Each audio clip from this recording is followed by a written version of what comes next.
Halo, Bro Tim, suara saya Ya, masuk? halo, masuk, masuk. Oke, terima kasih kesempatannya. Saya Roni, umur 24 tahun. Ya, Saat ini bekerja di Singapura di bidang entertainment. Saya seorang performer. oke, Eh, Income saya per bulan kalau dirupiahin sekitar 77 juta per bulan. oke. Saat ini sudah menikah dan belum punya anak. Dan kondisi income keluarga saat ini awalnya saya dual income dengan istri, tapi saat ini istri lagi fokus buat hustle sama bisnis barunya. Jadi saya Ya, sekarang solo breadwinner. Eh, Pengeluaran sekitar 41 juta ya, dan saya bisa saving sisanya berarti sekitar 36 juta. ya. Eh, Breakdown portfolio ya.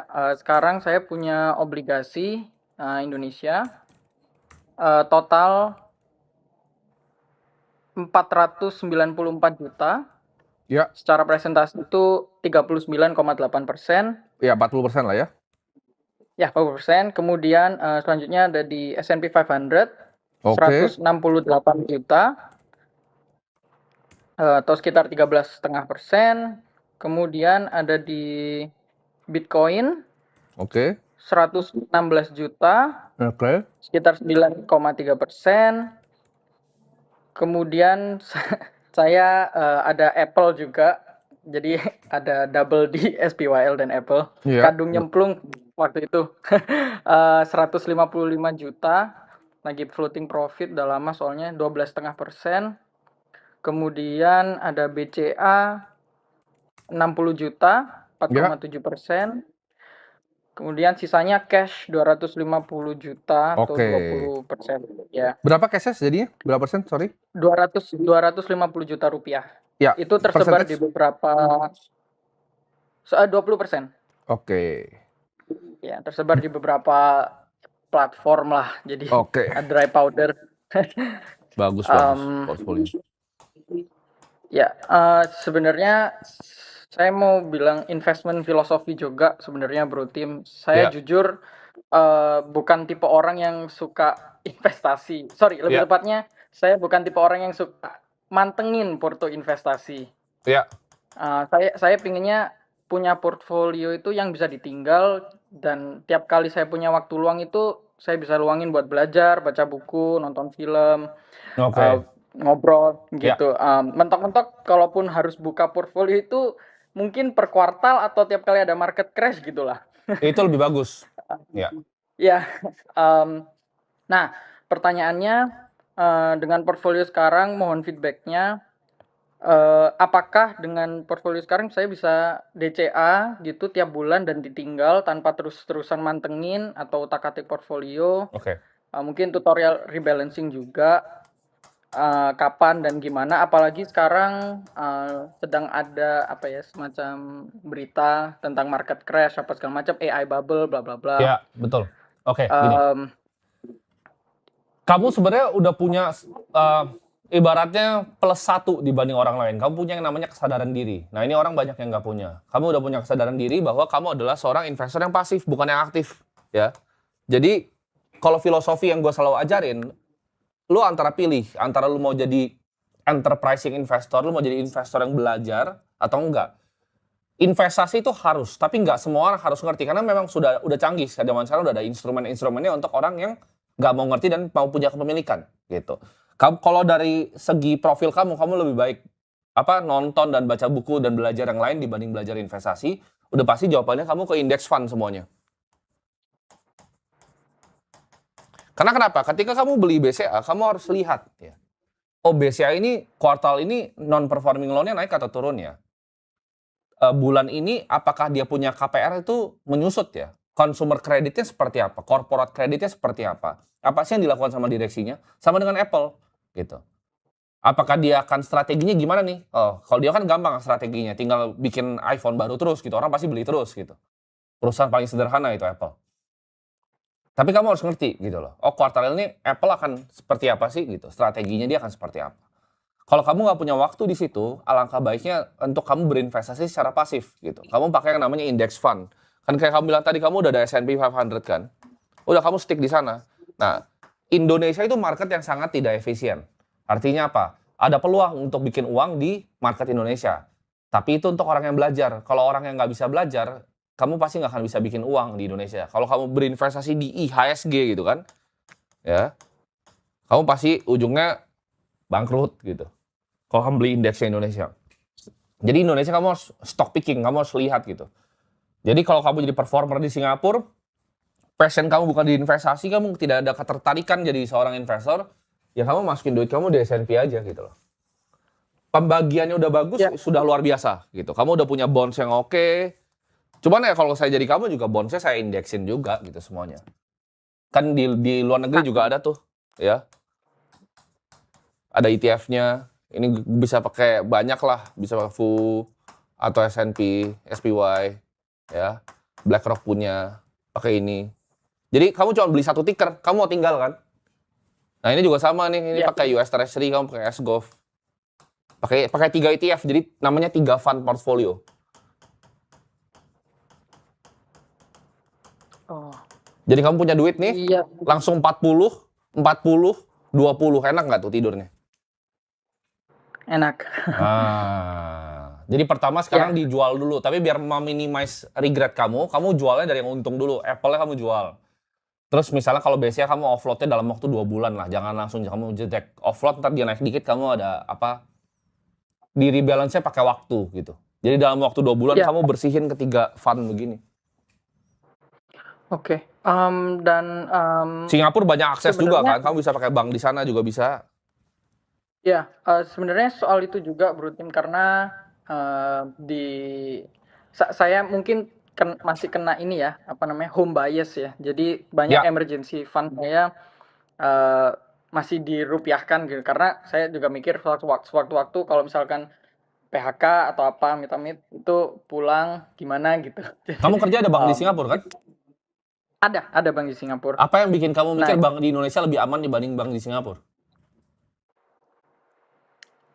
Emergency kamu harusnya di eh, Singapura itu bukan di sini. Iya kan? iya, soalnya saya perlu ada izin tinggal kan untuk kalau misalkan tinggal di Singapura. Jadi saya mikir kalau misalkan harus pulang gitu aja sebenarnya. Iya, nggak apa-apa. Emergency Ya. fund kamu di RDPU Indonesia nggak masalah kok. Gitu. Atau Oke. kita simpelin nih, kamu Ah, pakai RDPU aja gitu. hmm. Oke? Nah, saya sebenarnya juga punya ini Bro Tim, pingin menyentuh financial freedom juga. Mungkin dalam Ya, 10 sampai 12 tahun. Angka psikologis kami ada di saya dan istri ada di 40 juta per bulan sebenarnya. ya, Em, Karena saya juga pengen punya kebebasan finansial untuk bisa mengejar ya, mimpi saya mungkin jadi performer atau aktor atau filmmaker di Indonesia, tapi ya. juga tanpa mengorbankan kewajiban saya sebagai suami yang menafkahi gitu. Oke. Makanya saya mikir realistis nggak ya mungkin dalam 10 tahun kami bisa nyentuh angka 40 juta per bulan itu, ya, dan bisa fire atau mungkin lebih banyak atau FI yang depan ya, karena nggak mau retire juga sih, financial Jadi independence-nya aja. financial independence saya nggak mau apa retire early-nya nggak mau ya. Kamu pertama kali belajar tentang keuangan dari mana? Karena kamu lumayan ngerti nih sebagai performer. Dari Broadbean jujur. Oh, oke. Iya, saya sempat member TU juga, Oke. dan Bagus sekali soalnya saya kamu suka. punya portfolio ini rapih. Dan yang kamu pick juga bagus-bagus gitu loh. Iya, dulu jujur karena juga sempet kena mental dulu ya, Bro Tim, tahun 2021 mungkin ya, Ya. awal-awal tahu Bitcoin lagi naik, terus kemudian, wah, gampang banget ya cari duit, jadi masuk-masuk, pas masukin market crash, udah buyar, saya sempat Buyar hiatus langsung dulu ya. lama, kayak, aduh, kena mental itu dulu. Tapi sejak itu saya akhirnya belajar, ya, Jadi kamu mau financial independent FI aja ya, RE-nya nggak tahu ya, ya, RE-nya nggak ya. Jadi FI kamu kan, ya, kamu tadi bilang 40 juta ya per bulannya. ya, Kita berarti hitung sederhana kali 12 tahunannya dikali 25 ya, 4% rule kita pakai ya di sini ya. Kamu pensiun di angka 12 miliar. Dan sedangkan kamu bisa nabung berarti 41 juta per bulan. Dengan angka segini kamu bisa mendapatkan dalam 12,5 tahun. Ekspektasi CAGR-nya 10% ya.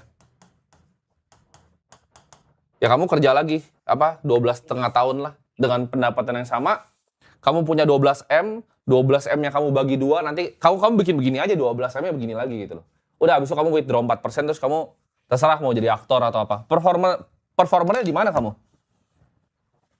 Universal Studio berarti. Oh, di Universal Studio. Di mananya? Macam-macam sih, karena kita punya role beda-beda. Nggak, kamu Setiap itu. performer yang stun yang di apa Westworld-nya atau di mana? Bukan. Macam-macam ada di Dinosaurs, Oke. dancing, hosting, ya. Oke. Istri juga di Singapura berarti? Istri juga di Singapura, makanya dia lagi hustle juga. Fashion kami berdua di art industry lah, cukup fragile sebenarnya kalau dua-duanya bareng. Makanya saya yang milih untuk saya stay untuk dapat pendapatan yang tempatnya. Ya, Berarti mungkin kita pernah ketemu itu kalau dulu gue sering ke sana. Kadang gue kalau gabut Singapura suka ke sana gitu. Iya, boleh berarti nanti kita juga janjian. Oke. Semoga terjawab ya. Ya, terima kasih. Sorry, by the way, terakhir kalau boleh, berarti yang biasanya orang kalau udah nyentuh nih angka untuk financial freedom-nya, biasanya gimana sih? Might sound like a stupid question, tapi enggak, pertanyaan bagus kok itu. Apakah mereka liquidate semuanya kemudian all in ke bonds yang ngasih 6,56% per tahun, atau enggak, jadi dibagi tetap sama. gimana? Jawabannya tetap sama karena gini, ketika kamu balikin ke bond semua, kamu kadang nggak bisa withdraw 4%-nya. Itu bagus banget tuh pertanyaan kamu. Itu banyak yang nggak ngerti caranya. Diapain kan? Maksudnya pensiunnya diapain gitu kan? Ya. Biasanya kalau dibagi 2, ini yang sederhana bagi 2 ya. Jadi kan itu karena itu 4% ya. Ini yield dari bonds-nya yang ditarik. Dari bonds. Dan biasanya kalau misalnya di family office yang udah besar, mereka tetap ngelihat marketnya sih. Jadi mereka kadang kalau lagi jelek banget nggak di-withdraw. Ngerti nggak? Karena kalau kamu beli di S&P ya, karena ada waktunya 20% kamu kena drawdown setiap 3,5-4 tahun kan. Nah itu di drawdown dari partial bonds-nya gitu, bukan dari equity-nya. Equity-nya nggak pernah disentuh biasanya. Strategi gitu. Oh, oke. Jadi dari porsi bonds-nya. Cuman kan kadang kalau kayak gitu kamu juga nggak narik 4%-nya juga. Biasa kadang ada orang narik 2% bahkan, ngerti nggak? Misalnya oke, kamu emang nggak lagi spending segitu, kamu narik 2% kan nggak harus jadi aturan gitu loh 4% itu. Cuman angkanya gini, dengan pengeluaran kamu tadi, kamu jadi performer, kamu punya 12M di investment, udah selesai hidup kamu. Gitu. Siap. Oke, sudah terjawab semua. Oke. Thank you. Semoga terjawab Thank you, Bro Tim. Oke. Terima kasih.